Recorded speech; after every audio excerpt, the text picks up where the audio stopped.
adalah Sri Dharmawangsa Teguh Ananta Wikrama Tunggadewa yang bertahta di Kahuripan, mengangkat Airlangga sang Pangeran Bali putra sulung Udayana sebagai anak mantu. Tahta dan kekuasaan Sri Dharmawangsa mengalami pralaya di saat pesta pernikahan itu berlangsung. Wurawari mengambil alih kendali pemerintahan Kahuripan setelah didahului serangan dahsyat yang mengakibatkan Sri Dharmawangsa mangkat. Para pandito sepakat mengangkat Airlangga untuk menduduki tahta. Ia bergelar Sri Maharaja Rakai Halu Sri Lokeswara Dharmawangsa Airlangga Ananta Wikrama Tunggadewa dan Garuda Muka sebagai lencana negaranya. Pada masa pemerintahannya, Airlangga berhasil mengembalikan keutuhan Kahuripan dan mencapai masa keemasannya. Ketenaran dan kebesaran nama serta kekuatan pemerintahan Airlangga melambung. Seluruh wilayah di tanah Jawa terbilang menjadi wilayah taklukannya. Mereka mengaturkan sembah dan upeti tanda ketaklukan kepada sang raja. Tidak ada pembangkangan terang-terangan hingga riwayat hidup Sri Maharaja Airlangga berakhir. Jasadnya kemudian diprabukan.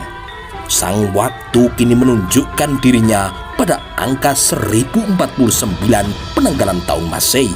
Kebesaran dan keagungan Airlangga dianggap setara dengan dewa, hingga akhirnya tidak sedikit orang kemudian mendewakannya. Dibuatkannya patung menyerupai dirinya, duduk gagah berwibawa di atas punggung Garuda yang tengah megar kedua sayapnya. Ia dipuja-puja dan disembah-sembah meskipun para Brahmana dan Brahmani yang teguh dan kukuh pada keyakinannya tetap menganggapnya manusia biasa meski sebesar dan seagung apapun kekuasaannya ketika ia masih hidup. Sementara itu, putri mahkota Sri Sanggrama Wijaya tidak berminat menjadi pengganti Airlangga.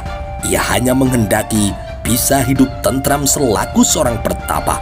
Maka Kahuripan kemudian diserahkan kepada putra-putra Airlangga yang terlahir dari para selirnya.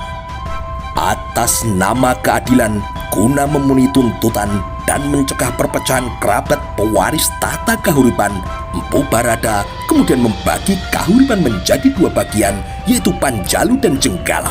Mapanji Karasakan, putra tertua, kemudian bertahta di Jenggala, dan Sri Samara Wijaya menjadi Raja Panjalu yang beribu kota di Kadiri. Pembagian yang adil dalam pemilihan Empu Barada kala itu. Namun laksana ayam jago yang tiada ingin sekalipun melihat jago lain berkokok nyaring di tanah Jawa, Mapanji Karasakan kemudian menyerang dan menaklukkan kekuasaan adiknya. Akhirnya Kadiri runtuh dan tidak perlu menunggu waktu sangkala lama beredar, Kadiri pun kemudian bangkit dan berbalik meruntuhkan Jenggala. Atas nama keinginan untuk tetap berkuasa, anak-anak keturunan Airlangga telah menjebakkan diri dalam satu permusuhan yang sengit, saling serang, saling serbu, runtuh meruntuhkan.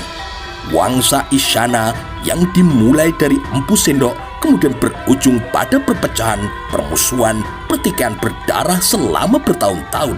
Kemudian angin membawakan warta perihal tegak kokohnya Kediri dan menghilangnya Jenggala, laksana terkubur oleh tanah, tertelan oleh bumi. Seluruh wilayah Malang serta delta Sungai Brantas dengan pelabuhan Hujung Kaluh, Pasuruan dan Rembang yang dulu menjadi kekuasaan Jenggala kini beralih statusnya takluk di bawah kekuasaan Kediri.